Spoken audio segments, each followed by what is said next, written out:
mambo muhimu ya kuzingatia. Mambo muhimu ya kuzingatia. Hapo nitakwenda kwa haraka. Mambo muhimu ya kuzingatia. Jambo la kwanza, usiruhusu hofu katika kazi ya mikono yako. Usiruhusu hofu katika kazi ya mikono yako. Usiruhusu hofu katika kazi ya mikono yako. Ukiruhusu hofu kidogo, hiyo kazi inaweza kutawanyika. Kwa hiyo usiruhusu hofu katika kazi ya mikono yako. Usiruhusu hofu katika biashara yako. Hata siku moja usiruhusu. Usiruhusu hofu. Hofu ni kitu kibaya sana.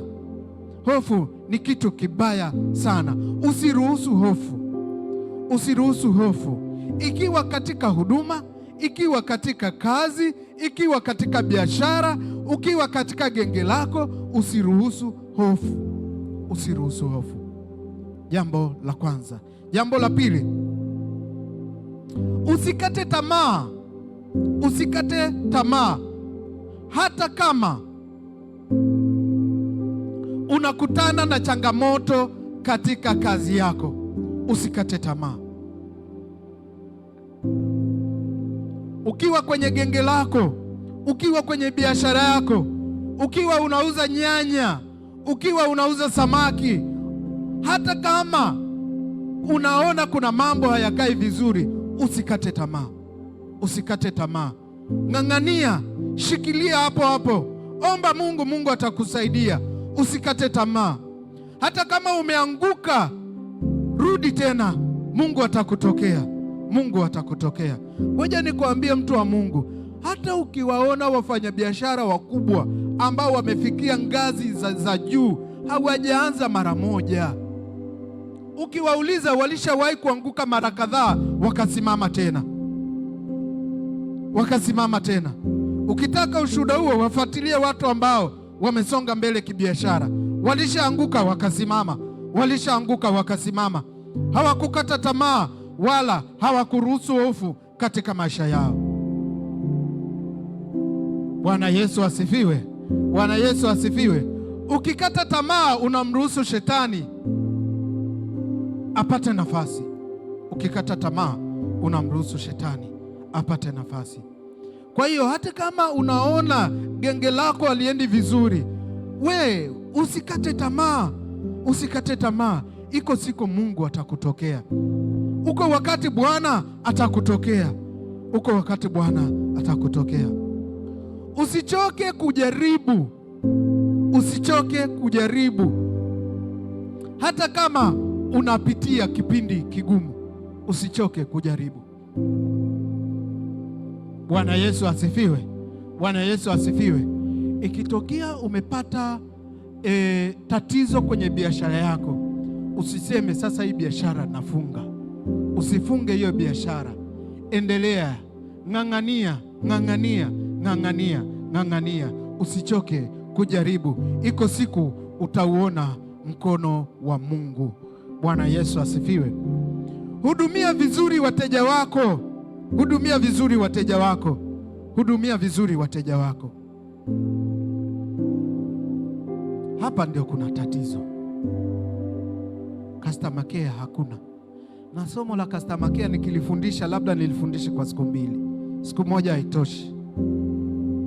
Huduma iliyo bora unapoitoa kwa wateja wako, ndivyo wateja wako wanavyokuja kupata huduma mara kwa mara mahali hapo. Amen. Unavyowapatia huduma bora wateja wako, ndivyo watakavyorudi kupata huduma mara kwa mara mahali hapo.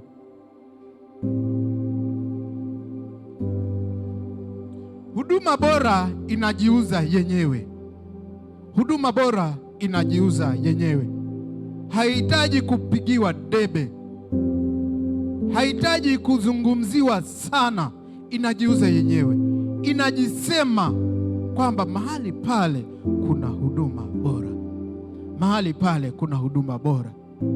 Mahali pale kuna huduma bora. Mtu anakuja dukani kwako, mtu anakuja ofisini kwako, mpaka uhudumie, mpaka ujisikie vizuri, ndio utamhudumia vizuri. Mtu wa Mungu, unaweza ukasema kuna shetani. Shetani ni wewe mwenyewe, umejiloga mwenyewe. Toa huduma iliyo bora. Ukikosekana kwenye ofisi fulani, watu waseme leo hayupo, watu waseme leo hayupo, watu waseme leo hayupo.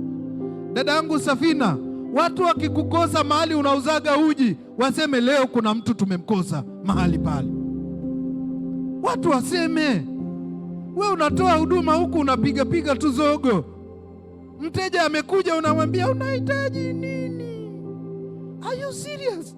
Mwambie karibu, unamkaribisha. Karibu, nikuhudumie nini? Unataka nini? Mhudumie vizuri, mfanyie kitu kilicho kizuri, mpe huduma iliyo bora. Huyo mtu kesho atarudi, huyo mtu kesho atarudi, huyo mtu kesho atarudi. Toa huduma iliyo bora. Mtumishi wa Mungu Piusi, ukienda kujenga, jenga vizuri. Wako watu wengine watakuja kukuita kupitia ile kazi. Wako watu watakuja kukuita, watakwambia njoo paua. Sasa we lipua, kesho unakosa watu, alafu unasema mchungaji niombee, mambo hayaendi. Yataendaje wakati umehubiri umeharibu mwenyewe?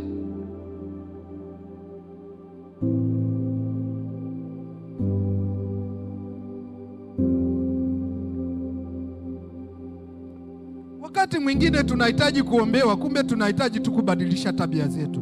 Basi. Amen, amen.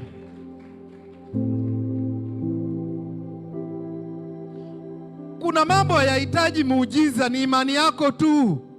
Hayahitaji muujiza, ni kufanya kazi kwa bidii. Ni kufanya kazi kwa bidii. Ni kufanya kazi kwa bidii.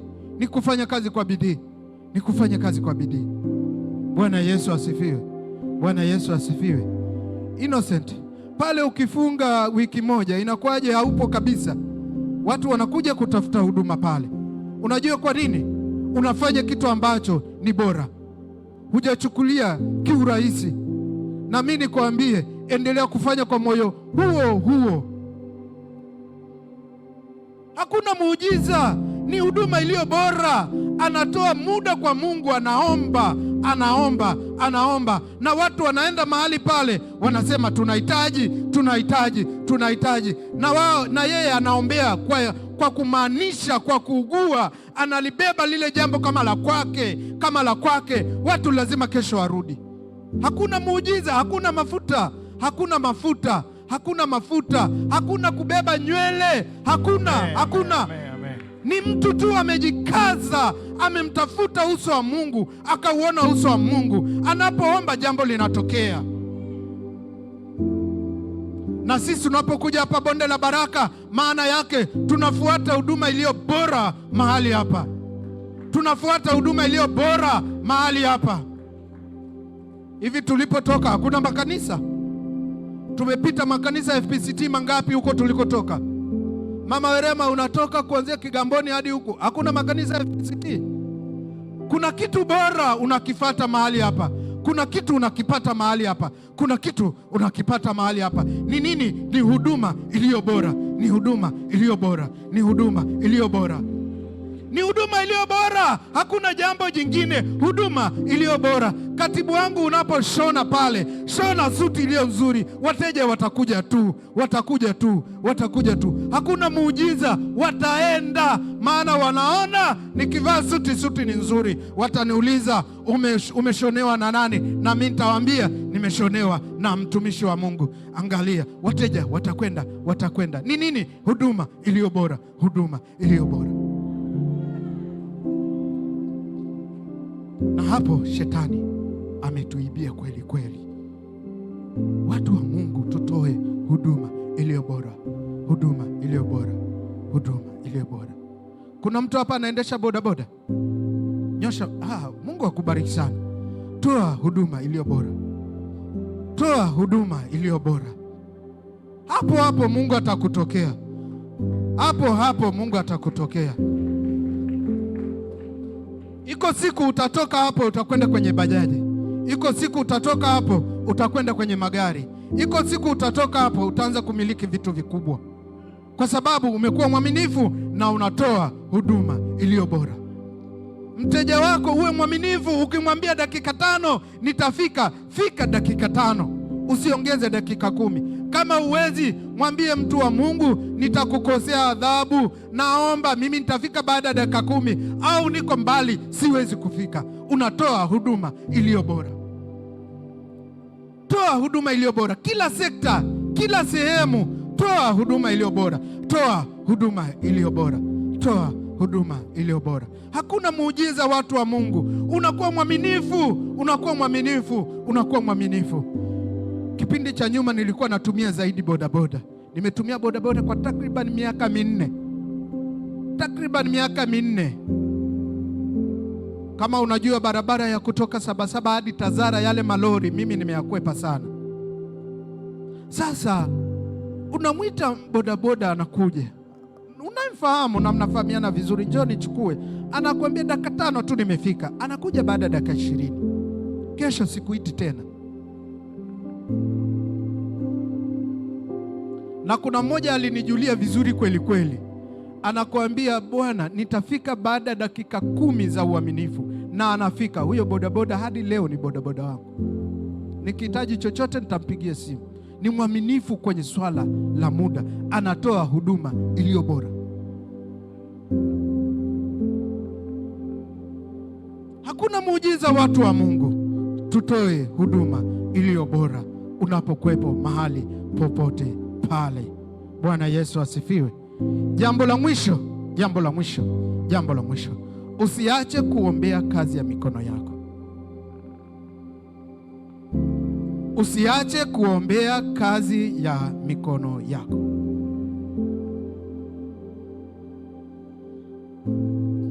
Luka 18:7. Luka 18:7.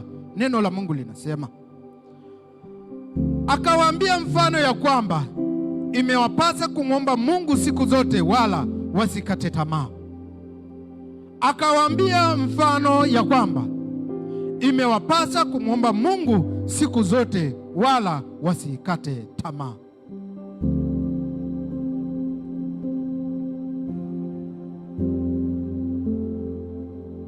Ombea kazi ya mikono yako.